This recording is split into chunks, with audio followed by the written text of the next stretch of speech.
Hindi mo alam si Mercedes pa. She's just like all of us. Apektado sa nangyayari sa atin, sa pamilya natin pa. She is just family because you gave her a son. And speaking of family, we are now dealing with a traitor. I'm sure Tito Elias has a reasonable explanation why he did that. First, you defend your unstable wife. And now, you want to justify your uncle's betrayal? Ano bang nangyayari sa'yo, ha? Hindi mo na ba inisip ang kapakanan ng anak mo, ng pamilya, ng pangalan natin? Ayun nga iniisip ko. Kaya sana, let's handle this with care. With care. With care. Where's your urgency, Rafael?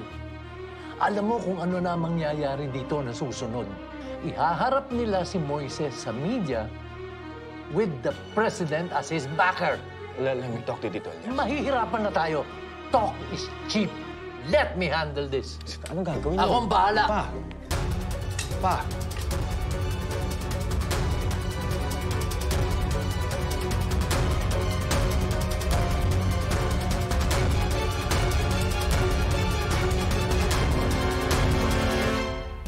Pamilya Sagrado ang kakalabanin natin dito. Alam ko kung hanggang saan ang pwede nilang gawin. Bakit niyo po ba ako tinutulungan? Marami akong pagkakamaling nagawa dahil sa pagsunod-sunod ko sa kapatid ko. So Danica is now giving me a chance to correct those mistakes. Para mapanatili ang linis ng pangalan.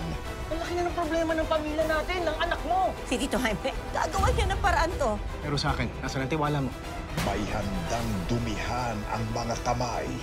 Ako ang gumawa sa'yo. Ilagay mo sa utak mo yan. Kahit minsan, kuya, hindi mo ako tinanggap! Ito na ang gabing ikagugulat mo. Ano mo sa ginagawa mo? Halo lang tayo nasisiran. You are going down! Pamilya Sagrado.